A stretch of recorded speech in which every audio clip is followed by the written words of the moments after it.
Welcome to this short introductory tutorial on problem-based learning. When you think about what truly motivates students to learn, what comes to mind first? Is it when they feel challenged by something meaningful or when they're collaborating with their peers to solve a real problem? And think about those moments when your students have worked closely together collaboratively. What made it effective?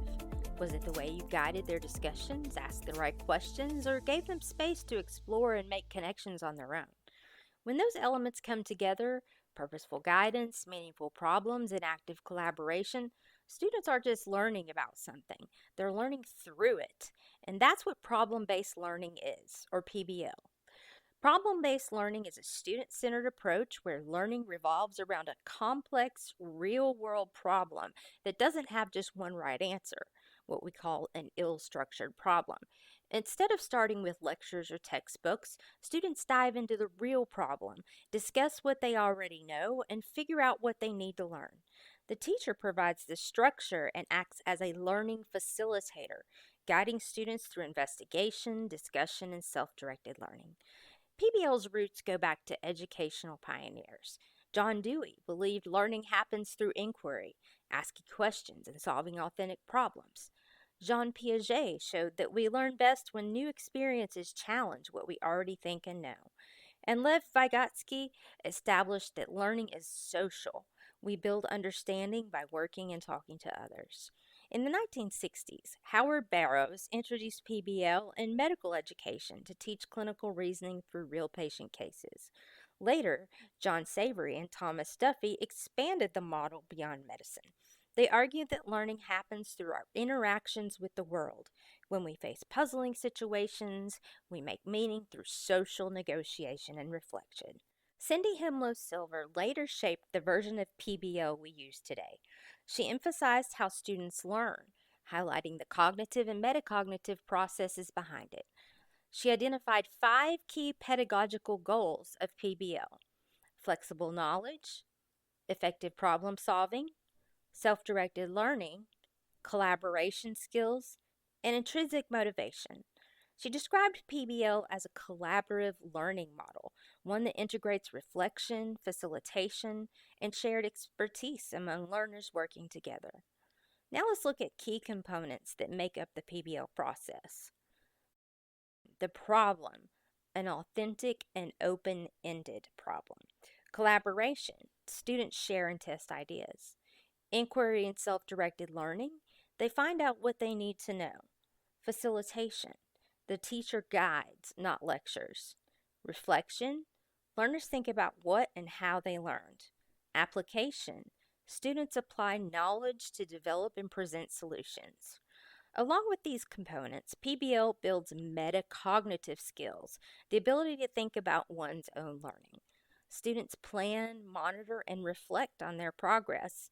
What do I know? What do I need to find out? And how can I evaluate my solution? The teacher supports this with metacognitive scaffolding through guiding questions and reflection checkpoints. Over time, students develop metacognitive knowledge. They learn how they learn best and how to self regulate their thinking. In PBL, the teacher provides structure and facilitates investigation, discussion, and self directed learning.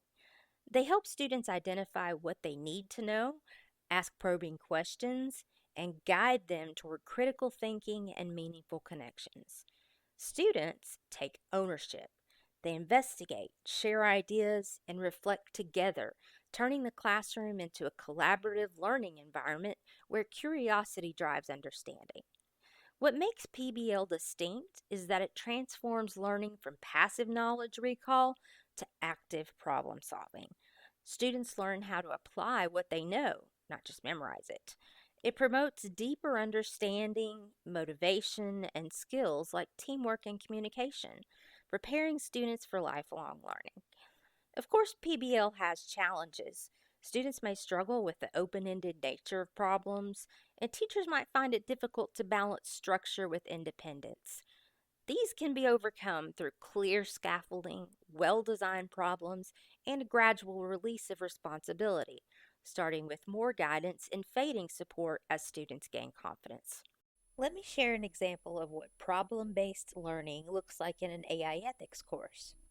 In this activity, students work as a university ethics advisory board responsible for creating real institutional guidelines for ethical AI use in academic work. This is a classic PBL problem. It's real world, it's complex, and there isn't one right answer. Each student takes on a role: a student representative, a professor, or an administrator, and researches AI related ethical issues from that perspective. They use an individual template to track the ethical pitfalls they find and potential policy solutions. Then the group comes together to make sense of all that information. They compare their findings, debate priorities, and decide what additional information they still need before drafting their final policy. The instructor monitors their progress, guides their discussions, and asks metacognitive questions like, how do you know this is your strongest justification? Or what evidence do you still need?